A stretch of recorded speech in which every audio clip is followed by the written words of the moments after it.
Bismillahirrahmanirrahim. Hamdan li Rabbi khassana bi Muhammadin wa anqadana min dhulmati jahli wa dayajiri. Alhamdulillahilladzi hadana bi 'abdihi mukhtari man da'ana bil idzni wa qad nadana labbaika ya man dallana wa hadana. Shalla 'alaika Allahu bari'uka alladzi ya musaffa'u khassana wa habana wa ala alihi wa sahbihi wa man tabi'ahum bi ihsanin ila yaumiddin. Subhanaka la ilma lana illa ma 'allamtana innaka antal alimul hakim. Rabbi shrah li sadri wa yassir li amri wa hlul 'uqdatam min lisani yafqahu qawli. Assalamu alaikum warahmatullahi wabarakatuh. Alhamdulillah, puja dan puji syukur kepada Allah Subhanahu wa taala yang telah memberikan kita kesehatan, yang telah memberikan kita kehidupan, yang telah memberikan kita kesejahteraan, sehingga kita dapat mengikuti daripada istiqamah untuk mendekatkan diri kepada Allah Subhanahu wa taala, untuk bersama-sama mendekatkan diri dan meningkatkan keimanan kita kepada Allah Subhanahu wa taala. Qala radhiyallahu taala anhu Al-Imam Ahmad Zain Al-Habshi fi kitab Risalah Jami'ah, wa bughdu dunya wa ajalu nafsi wa syaitan wa mahabbatullah wa rusulih wa sahabah wa ahli baitih wa tabi'in wa salihin wa ridha 'anillah wa tawakkul 'alaih wa ghairu dhalik min wajibati qalbiyyah al-munjiyah. Dikatakan di situ pembahasan yang minggu yang pernah kita bahas tentang masalah wabuh dunia, tentang masalah membenci dunia. Panjang lebar kita bahas tentang masalah membenci kepada dunia, dan itu adalah hakikat daripada dunia, yaitu tempat lalainya manusia kepada Allah Subhanahu wa taala. Wa adawatu nafsu wa syaitan, dan salah satu daripada bentuk ketaatan hati manusia itu dikatakan taat hatinya apabila dia memerangi nafsu dan setan. Memerangi nafsu ini tidak harus dengan sesuatu yang menyakiti tubuh. Banyak seseorang itu memerangi nafsu, sudah saya setiap hari berpuasa, pokoknya saya puasa tiap hari, sampai akhirnya dia sakit. Setelah sakit malah justru akan membuat mudarat. Tiap hari dia riyadhah, tiap hari dia mujahadah terus-terusan. Saya makannya cuma nasi putih aja, puasa mutih, ya, puasa mutih. Gimana dalilnya? Kita berprasangka baik aja, nggak perlu kita mencari referensi yang untuk membid'ahkan atau untuk menyesatkan. Puasa mutih itu tiada lain untuk menghancurkan nafsu. Jadi kalau kita melihat ini dalilnya apa? Lalu ajaran mana yang mengajarkan puasa mutih ini? Kalau kita mencari, setiap orang mencari dalil, ada atau tidak dalil memberi fuqara jam 2 siang? Dalilnya apa? Tidak ada. Jadi dalil sudah dalil. Jadi ketika kita istidlal, ketika seseorang itu berdalil, itu kita harus memiliki yang namanya subjektif, jangan sampai komprehensif. Jangan kita sepatah-patah, harus kita secara menyeluruh. Untuk bahas permasalahan dalil, kita akan membahas di sini tentang wa'adawatu nafsu wa syaitan. Bagaimana seseorang itu dia memerangi nafsu dan setan. Kaum sufi seperti Rabi'ah al-Adawiyah ini kita bisa menerapkannya. Apakah setan itu harus dimusuhi atau tidak? Rabi'ah al-Adawiyah, beliau ini adalah salah satu guru al-Imam Syafi'i radhiyallahu ta'ala anhu. Beliau pernah ditanya, wahai Rabi'ah, apakah engkau ini memusuhi iblis? Apakah iblis ini engkau benci kepada iblis? Faqaluha, maka beliau radhiyallahu ta'ala anha mengatakan, aku tidak pernah membenci iblis. Kaget. Iblis, setan ini adalah sesuatu musuh umat Islam, musuh umat Nabi Muhammad, musuh para nabi. Kenapa engkau tidak membenci? Jawaban daripada beliau, sudah tidak ada tempat di hatiku untuk membenci siapapun. Kenapa bisa seperti itu? karena di hatiku penuh dengan cinta kepada Allah dan cinta kepada Nabi Muhammad SAW. Jadi ruang untuk membenci iblis pun tidak ada. Jadi untuk membenci iblis ini jahat, kejam, luar biasa. Ini sudah tidak ada ruang untuk membenci iblis, apalagi membenci manusia. Tidak ada. Inilah kaum sufi. Sedangkan hati itu seperti ruangan. Ruangan tersebut kita mau isi apa? Mau isi cinta kepada Allah, cinta kepada dunia, cinta kepada keluarga, cinta kepada harta, cinta kepada kedudukan, cinta kepada jabatan, cinta kepada pekerjaan. Kan banyak macamnya itu yang namanya hati itu. Sedangkan beliau mengatakan hatiku sudah penuh dengan Allah dan Rasulnya. Wala ghairi hadih, wala ghairi hadih. Dan tidak ada selain itu. Sehingga beliau dikatakan, apakah benci kepada iblis? Tidak sama sekali. Maka di kehidupan kita ini kita gunakan hati kita terisi dengan apa? Untuk sisa waktu yang Allah berikan kepada kita, sisa nafas yang Allah berikan kepada kita, kita isi ruang hati kita ini dengan apa? Dengan cinta harta, atau dengan cinta kedudukan, atau cinta selain Allah Subhanahu wa ta'ala. Setiap hari waktu kita berkurang, setiap detik malaikat maut semakin mendekat. Apa persiapan kita menuju ke alam akhirat? Apa persiapan kita menuju ke alam kubur? Tiada lain kiat yang paling jitu, yaitu ketika kita mendekatkan diri kepada Allah Subhanahu wa ta'ala. Dan jika Allah memberikan kesempatan kepada hambanya untuk menuntut ilmu, untuk berjuang di jalan Allah Subhanahu wa ta'ala, kesempatan besar yang Allah berikan di dunia, maka suatu kesempatan yang besar pula ketika Allah Subhanahu wa ta'ala memberikan kita mendapatkan rahmat dan syafaat Nabi Muhammad SAW. Dan dikatakan salah satu kecintaan atau salah satu ketaatan hati yaitu wa mahabbatullah wa rasulih, cinta kepada Allah dan cinta kepada Rasulullah SAW, wa sahabatihi, dan cinta kepada para sahabat, wa ahli baitihi, dan cinta kepada dzurriyyah Nabi Muhammad SAW atau keluarga Rasulullah SAW. Karena dikatakan Fatimatu bidghatun minni wa yansituni wa yasintulha. Dan dikatakan oleh Rasulullah SAW, Fatimatu bidghatun minni. Fatimah ini adalah salah satu daripada anggota tubuhku. Jadi ada fi'il maf'ul alaih. Sekarang di situ beliau ini adalah salah satu jiwa daripada Nabi Muhammad SAW. Dan barang siapa membenci, ingin membuat Sayyidina Fatimah marah, membuat aku marah, maka buatlah Sayyidina Fatimah marah. Dan ketika ingin membuat aku bahagia, maka bahagiakan daripada Sayyidatina Fatimah, ahlul baitnya Rasulullah SAW. Maka satu cerita yang kami petik daripada ceramah guru kami Habib Jamal tadi malam, dikatakan Abu Jahal dan Abu Lahab ini adalah keluarga Nabi Muhammad SAW, paman Nabi Muhammad. Suatu ketika beliau ini dimintai tolong oleh beberapa ahlul bait daripada keluarga Rasulullah, beliau ditolak, dimintai tolong oleh keluarga Nabi Muhammad, menolak. Pada akhirnya Allah Subhanahu wa ta'ala menetapkan takdir buruk kepada mereka.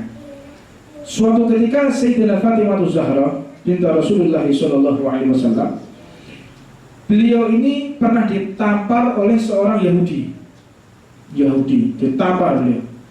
Sayyidatina Fatimah pada usia 9 tahun ditampar. Ketika ditampar, mengadu kepada Rasulullah, Fatimah tu bidghatun minni. Bayangkan coba, Fatimah tu bidghatun minni. Ini yang membuat Ars bergetar ini Rasulullah, dan yang bisa membuat Rasulullah bergetar ya Sayyidina Fatimah. Maka umur 9 tahun Sayyidina Fatimah ini ditampar oleh orang Yahudi. Setelah beliau ditampar, maka lapor kepada Rasulullah, wahai Rasulullah,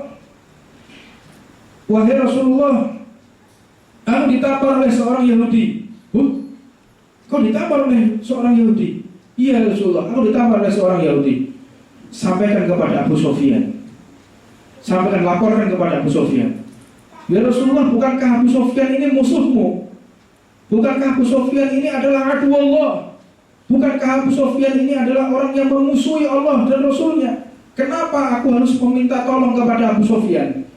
Maka karena itu perintah Nabi Muhammad menuruti Sayyidina Fatimah menuju ke rumahnya Abu Sufyan, yang masa itu beliau belum masuk ke dalam Islam.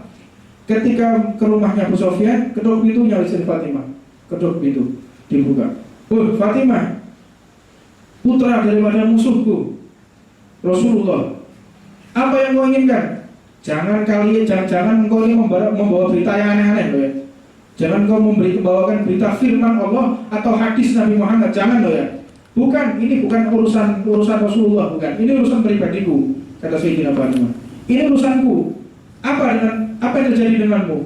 Wahai Abu Sufyan, aku telah ditampar oleh laki-laki Yahudi, dan aku diperintahkan melapor kepadamu oleh Rasulullah. Maka loh, kok berani menampar ponakanku? Kok berani menampar daripada kaumku? Jadi berani kok menampar kaum Bani Hashim. Karena kita katakan sering disampaikan oleh Pak Huda juga, yaitu salah satu keburukan orang Arab itu adalah al-arabu bi'asobiyati. Jadi memiliki daripada asobiyah, fanatik. Tetapi jika fanatik kepada ahlul baitnya Nabi Muhammad SAW, itu akan membawakan berkah dunia sampai akhirat. Maka Abu Sufyan ini memiliki fanatik kepada Bani Hashim. Ketika fanatik kepada Bani Hashim, dan dikatakan ketika kita menceritakan soal masalah ahlul bait, biasanya kata Imam Syafi'i dikatakan, yang disampaikan oleh Habib Jamal, ketika kita menceritakan tentang masalah habaib, ketika kita menceritakan tentang masalah dzurriyyah Nabi Muhammad, biasanya kita dituduh sebagai Syiah. Dan ketika kita menceritakan tentang masalah sahabat Nabi Muhammad, kemuliaan Nabi Muhammad, maka kita dituduh sebagai Wahabi. Jadi repot. Kalau kita menceritakan masalah kemuliaan ahli Nabi Muhammad, kita dituduh sebagai Syiah. Jika menceritakan tentang masalah sahabat, kita dituduh sebagai Wahabi. Maka yang disampaikan oleh beliau dari malam, jika engkau menuduhku daripada menceritakan kemuliaan ahli bait Nabi Muhammad dan kau menuduh aku sebagai Syiah, katakan wahai para penuduhku, aku adalah mbahnya Syiah. Kalau jika yang mengatakan ketika aku memuji para sahabat Nabi Muhammad dan kau menuduhku sebagai Wahabi, katakanlah aku adalah mbahnya Wahabi, karena aku telah mencintai para sahabat Nabi Muhammad SAW. Maka kultur atau suatu budaya yang kehilangan kita saat ini adalah kehilangan mahabbah kepada dzurriyyah Nabi Muhammad SAW. Maka cerita kepada Abu Sufyan tadi, ketika ditempeleng oleh orang Yahudi, dilaporkan Sayyidina Fatimah ditempeleng oleh Yahudi, dilaporkan kepada Abu Sufyan. Setelah itu digandeng Sayyidina Fatimah, putri Nabi Muhammad, digandeng. Ayo Fatimah, pada usia beliau 9 tahun, digandeng. Tunjukkan mana orang yang memukulmu, yang menempelengmu, di mana orangnya?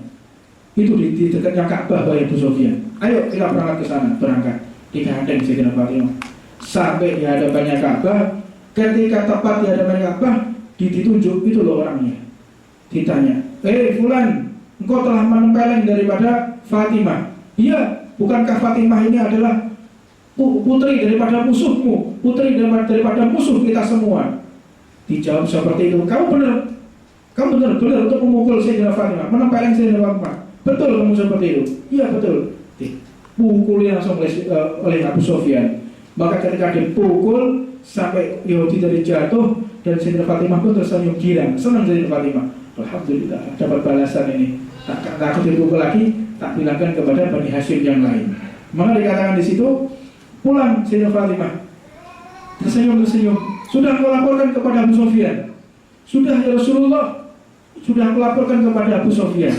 Langsung Rasulullah berdoa, Allahumma fashhad, ya Allah, saksikanlah ini ya Allah. Dan berdoa kepada Allah Subhanahu wa ta'ala, ya Allah, Abu Sufyan telah membuat bahagia Sayyidina Fatimah, maka sebagai gantinya aku meminta engkau menjadikan dia orang yang engkau menjadikan beliau orang yang dekat kepadaku dan orang yang akan memperjuangkan agama Nabi Muhammad SAW. Maka ketika Rasulullah itu berdoa atas dasar membahagiakan daripada Sayyidina Fatimah, maka langsung turun hidayah, dan seketika itu tergerak hati Abu Sufyan untuk syahadat kepada Rasulullah Shallallahu Alaihi Wasallam. Ini daripada salah satu bentuk seseorang itu harus menghargai daripada ahlul bait Nabi Muhammad Shallallahu Alaihi Wasallam. Dan kita bisa melihat, kita akan berpanjang-panjang di sini karena ini adalah suatu akidah yang sebetulnya kami berat untuk menyampaikan. Kami nggak pantas untuk menyampaikan sebetulnya, tetapi ini suatu hal yang penting. Ketika kita melihat para hafidhul Quran, termasuk daripada Abdullah bin Ubay. Abdullah bin Ubay ini adalah orang yang Abdurrahman bin Muljam. Abdurrahman bin Muljam ini adalah orang yang membunuh Sayyidina Ali bin Abi Thalib. Sayyidina Ali bin Abi Thalib dibunuh oleh Abdurrahman bin Muljam. Siapa itu? Seorang muhaddis, orang yang menghafal ribuan hadis Nabi Muhammad, seorang yang menghafal Al-Quran di luar kepala. Tetapi bagaimana di akhir hidupnya bisa membunuh Khalifah Sayyidina Ali bin Abi Thalib? Apa sebab? Karena di hatinya tidak ada mahabbah terhadap ahlul baitnya Nabi Muhammad SAW. Maka turun terus ketika kita melihat Yazid bin Muawiyah. Yazid bin Muawiyah seorang Islam, seorang putra daripada Muawiyah, sahabat Nabi Muhammad, terdidik daripada keluarga Islami, hafal Al-Quran, hafal hadis Nabi Muhammad, mengerti sejarah Rasulullah, mengerti perjuangan Nabi Muhammad. Tetapi kenapa orang yang membuat mengkudeta atau membunuh daripada Sayyidina Husain? Apa sebab? Di antaranya adalah hatinya tidak ada mahabbah kepada ahlul bait Nabi Muhammad SAW. Turun terus kepada Sayyidina Ali Zainal Abidin. Beliau ini diracun, putra daripada Sayyidina Husain diracun. Oleh siapa? Oleh penghafal Al-Quran juga. Dengan dasar apa? Dengan dasar dunia dan tidak ada cinta kepada ahlul bait Nabi Muhammad SAW. Dan sampai saat ini kita bisa melihat orang-orang di Saudi, orang-orang Arab, lihat orang-orang yang sekarang menghancurkan makam para sahabat Nabi Muhammad. Apakah mereka nggak ngerti Al-Quran? Apakah mereka nggak ngerti hadis? Ngerti mereka. Kenapa rumah Sayyidina Khadijah dirubah menjadi toilet? Kita bisa melihat ini. Ini fakta loh, ini faktual. Datanya ada, konkret kita punya. Rumah Sayyidina Khadijah dirubah menjadi toilet oleh mereka. Kuburan makam para sahabat Nabi Muhammad digusur semuanya, sebagian digusur. Ashabul Badar itu sebagian digunakan untuk parkiran. Makam Ashabul Badar, subhanallah, diinjak-injak orang, nggak ngerti. Ada sebagian tempat makam Ashabul Badar. Siapa yang membuat seperti ini? Apakah mereka tidak tahu kalau ini adalah situs penting? Kalau ini pemakaman para sahabat Nabi Muhammad, kenapa mereka tidak tahu? Apakah mereka tidak tahu? Mereka tahu. Tetapi kenapa mereka menghinakan para sahabat Nabi Muhammad? Apa sebab? Karena tidak ada mahabbah kepada ahlul baitnya Nabi Muhammad SAW. Makanya orangnya dibuat aneh-aneh. Pokoknya kalau ada orang alim, ada orang soleh, hafid Quran, tetapi tidak ada mahabbah kepada ahlul bait Nabi Muhammad SAW, rupanya tok itu serem bisa. Lihat, jenggotnya dibawa-bawa, gak dipotong mana, jirap kabeh. Bajunya aneh-aneh. Kita bisa melihat potongannya sudah serem. Apa sebab? Mereka punya iman, mereka mengaku cinta kepada Allah, tetapi tidak melaksanakan perintah Allah Subhanahu wa Ta'ala. Yaitu salah satunya yang tinggal oleh Nabi Muhammad SAW adalah ahlul bait daripada keluarga Nabi Muhammad SAW. Mudah-mudahan kita hidup dalam keadaan mencintai ahlul bait Nabi Muhammad dan mati dalam keadaan diridhoi para ahlul bait Nabi Muhammad SAW. Wa tabi'in wassalihin. Dan salah satu peninggalan Rasulullah SAW dan bentuk ketaatan hati ketika kita mencintai tabi'in dan kita mencintai salihin, ketika kita mencintai para kiai, ketika kita mencintai para pewaris Nabi Muhammad SAW. Karena dikatakan di dalam kitabnya Al-Imam Ibnu Zain, dalam kitabnya Majma'u Bahrain, di situ dikatakan ada salah satu komunikasi antara Allah Subhanahu wa Ta'ala dengan malaikat Jibril. Karena dilihat di situ ada satu hamba ini akan dilempar menuju ke neraka. Maka nada munadi, ada suara dari langitnya Allah Subhanahu wa Ta'ala mengatakan, "Ya Jibril, atrik abdi fulan." Wahai Jibril, tolonglah hambaku fulan. Maka malaikat Jibril masuk ke dalam khazanatun nar, malaikat penjaga neraka, diambil oleh malaikat Jibril. Ketika diambil, wahai Jibril, kenapa engkau ambil? Ini adalah orang yang sudah divonis di alam barzah, dan di alam barzah maupun di alam hisab, dia pasti masuk ke dalam neraka. Kenapa saat ini kau ambil dia? Perintah dari Allah Subhanahu wa Ta'ala untuk mengambil hamba ini. Diambil hamba ini. Ketika hamba ini diambil, sudah ya Allah, aku sudah ambil hamba ini ya Allah. Salhu ya Jibril, tolong tanyakan kepada dia wahai Jibril. Hal jalasa fi majlisi alimin fid dunya. Idza jalas fi majlisi alimin fid dunya, adkhilhul jannah bisafa'atihi. Tanya wahai Jibril, apakah dia pernah duduk di majlisnya orang alim? Ini suatu bentuk orang yang cinta kepada para kiai, cinta kepada sholihin, cinta kepada para pejuang agama Allah. Ini salah satu kisahnya. Maka ditanya, apakah dia pernah duduk di dalam majelisnya orang yang alim? Hal jalasa fi majlisi alimin fid dunya. Idza jalas fi majlisi alimin fid dunya, adkhilhul jannah bisafa'atihi. Tanya wahai Jibril, ketika dia pernah duduk sekali saja, duduk di majelis ta'lim, maka kalau dia pernah duduk di majelis para kiai, para pewaris Nabi Muhammad, maka masukkan dia ke dalam surga. Fanazala Jibril, turun malaikat Jibril, tanya, ya fulan, hal jalasta fi majlisi alimin fid dunya. Wahai fulan, apakah engkau pernah duduk di majelisnya orang alim ketika di dunia? Diiling-iling. Faqala la. Diiling-iling, tahu gak tahu, gak pernah. Lek nunggu nang karaoke bendino, duduk di majelis ta'lim, tak pernah sama sekali. Faraja'a Jibril, kembali malaikat Jibril. Ilahi, anta a'lam bihali abdik. Ya Allah, ya Tuhanku, engkau tahu apa yang terjadi kepada hambamu. Salhu ya Jibril, hal jalasa ala ma'idatin wa fihi alimin fid dunya. Idza jalas ala ma'idatin wa fihi alimin fid dunya, adkhilhul jannah bisafa'atihi. Wahai Jibril tanya, apakah dia pernah duduk makan bareng bersama orang alim? Pernah apa tidak? Makan aja, gak pernah duduk majelis taklimnya, gak apa-apa. Duduk makan bareng kepada orang alim, pernah atau tidak? Duduk bersama para kiai, pernah atau tidak? Fanazala Jibril, ya fulan, hal jalasta ala ma'idatin wa fihi alimin fid dunya. Faqala la. Faqala la. Tidak pernah. Duduk be artis-artis, duduk be penyanyi-penyanyi dangdut, gelap pula. Liyo kiai tak tahu. Faraja'a Jibril, kembali malaikat Jibril. Ya Jibril, salhu. Wahai Jibril, tanya lagi. An ismihi, idza wafaqa ismuhu kama ismi alimin. Mohon maaf, yang ketiga ditanya, hal habba ala alimin fid dunya. Idza habba ma'a alimin fid dunya, adkhilhul jannah bisafa'atihi. Wahai Jibril, kalau dia enggak pernah duduk bersama orang alim, enggak pernah makan bareng, tanya, apakah dia pernah mengarang orang alim? Apakah dia pernah mengenal orang alim? Apakah dia pernah cinta kepada orang alim? Fanazala Jibril, turun malaikat Jibril bertanya, fulan, hal habba aliman fid dunya, hal ahbabta aliman fid dunya. Apakah engkau mencintai orang alim ketika di dunia? Faqala la.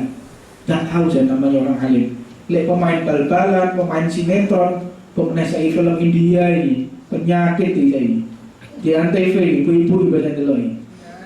Insyaallah enggak. Ini Antv ini sekarang ini film-filmnya setan kok di sini. Jadi secara tidak langsung kita telah memperdengarkan atau melantunkan daripada suara-suara orang-orang yang syirik kepada Allah atau puji-pujian kepada selain Allah. Kita bisa bayangkan ketika kita putar stasiun Antv itu, banyak sekarang stasiun Antv yang saat ini menyiarkan tentang masalah doa-doa umat Hindu. Oh Mahadewa, oh Dewa, segala macam ini. Ini penyakit ini. Ini seperti kita mengirim laknat di tengah rumah kita. Sama seperti itu. Jadi kadang-kadang bojoku sing ngelit kadane bojoku. Terus terang ya. Ini kadang-kadang susah untuk diberikan pengarahan. Maka dikatakan di situ, jika kita tidak mencintai orang alim, maka mustahil kita akan mendapatkan daripada rahmat daripada Allah Subhanahu wa ta'ala. Ditanya oleh malaikat Jibril, wahai fulan, apakah engkau mencintai orang-orang alim di dunia? Faqala la, aku tidak pernah mencintai orang alim. Maka turun kembali malaikat Jibril, kembali kepada Allah Subhanahu wa ta'ala, ilahi anta alam bihali abdi, ya Allah, engkau tahu apa yang terjadi kepada hamba-Mu ini. Tanya lagi wahai Jibril, salhu ya Jibril, an ismuhu kama ismi alimin adkhilhu jannah bisafa'atihi, an ismuhu wa ismu abaihi kama ismu alimin adkhilhu jannah bisafa'atihi. Tanya wahai malaikat Jibril, jika namanya dan nama orang tuanya sama seperti orang alim, sama seperti namanya kiai, sama-sama seperti nama para ulama, maka masukkan dia ke dalam surga. Tanya, ya fulan, ma ismuk, wahai fulan, siapa namamu? Jenenge gak karu-karuan, jenenge yang keluar daripada agama Islam. Jenenge nado, jenenge ini orang-orang yang sudah pasti orang tua yang tidak mengidam-idamkan anaknya menjadi anak yang soleh. Coba lihat jadi kiai jenenge Kiai Nando lah repot. Jenenge Hashim kayak Mbah Hashim, Kiai Haji Hashim Asy'ari. Anaknya nanti namanya Firman, Kiai Firman, Kiai Aminullah, Al-Imam Al-Baijuri, namanya Baijuri. Tapi nama-nama tersebut sudah saat ini tidak pernah dipakai. Ini pertanda orang tuanya sudah tidak mahabbah kepada para sholihin, sehingga menamakan anaknya pun bukan seperti namanya orang-orang soleh. Naudzubillah min dzalik. Maka dikatakan nama ini yang akan membuat orang tersebut masuk ke dalam syafaatnya Nabi Muhammad atau rahmatnya Allah Subhanahu wa ta'ala. Apa sebab nama ini yang akan disebut nanti di akhirat?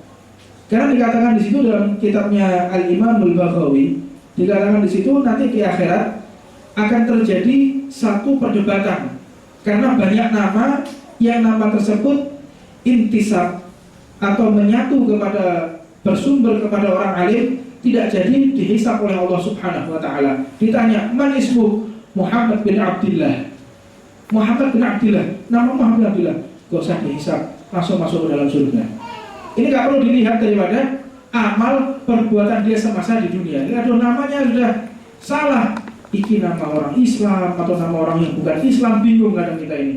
Nah ini menjadi masalah ketika nanti di akhirat. Karena Nabi Isa pun ditanya oleh Allah Subhanahu wa ta'ala, ya Isa ibnu Maryam taqaddam tawajjuh ilallah. Wahai Nabi Isa, majulah engkau kepada Allah, karena engkau akan diadili. Dan diriwayatkan Nabi Isa sampai pingsan 3 kali, jatuh Nabi Isa karena takut mempertanggungjawabkan apa yang telah diperbuat semasa di dunia. Ini Nabi maksum loh ini.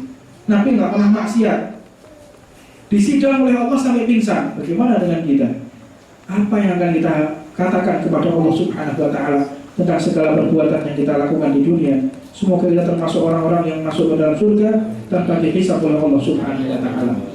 Akhirnya dikatakan oleh Allah Subhanahu wa ta'ala, ya Jibril adkhilhul jannah, wahai Jibril, masukkan ke dalam surga. Kepikiran malaikat Jibril, kok bisa si fulan ini yang namanya bukan Islam, tidak mengenal orang alim, tidak pernah duduk di majelis ta'lim, tidak pernah duduk makan bersama orang-orang alim, tapi kok bisa masuk ke dalam surga? Hatta tri ya Jibril, Allah Subhanahu wa ta'ala kembali berfirman kepada malaikat Jibril, hatta tri ya Jibril, apakah engkau tidak tahu wahai Jibril, kenapa aku perintahkan engkau masukkan ke dalam surga? Faqala Allahu a'lam, hanya Allah yang tahu. Ya Jibril, innahu kana fid dunya, hadza rajul, dikatakan ketika di dunia, innahu kana fid dunya yuhibbu rajulan wa dzaka rajulan yuhibbu aliman. Ketahuilah wahai Jibril, ketika di dunia dia ini mencintai seseorang dan orang tersebut mencintai orang yang alim, paralel. paralel bisa mendapatkan syafaat daripada Nabi Muhammad SAW dan rahmat dari Allah Subhanahu wa Ta'ala. Lalu bagaimana jika kita terlibat di dalam dakwahnya Nabi Muhammad SAW? Bagaimana kita menjadi orang-orang yang membantu, orang-orang yang akan berdakwah di jalan Allah Subhanahu wa Ta'ala, atau orang-orang yang menyempatkan waktunya duduk di majelis ta'limnya Nabi Muhammad SAW? Jika seseorang yang hanya mencintai orang yang cinta kepada orang alim berhak mendapatkan rahmat Allah, bagaimana kalau kita memiliki putra atau kita memiliki putri yang mereka menjadi pewaris Nabi Muhammad SAW? Mudah-mudahan dzurriyyah kita, anak cucu kita seluruhnya dimuliakan oleh Allah Subhanahu wa Ta'ala, keluarga besar kita dimuliakan oleh Allah Subhanahu wa Ta'ala, sehingga nanti di akhirat kita menjadi orang-orang yang dimuliakan di akhirat, bertemu dengan Nabi Muhammad SAW. Dengan ketika kita bertemu dengan Nabi Muhammad, Rasulullah senyum, Rasulullah bahagia ketika melihat kita semua. Amin ya rabbal alamin. Rabbana atina fid dunya hasanah wa fil akhirati hasanah wa qina adzabannar. Wa ala man wasilihi wa bisyarati nabi wa ala man ahbab bi syarih labshi wa ala man zaman wa ila hadratin nabi Muhammadin sallallahu alaihi wasallam. Sirul Fatihah.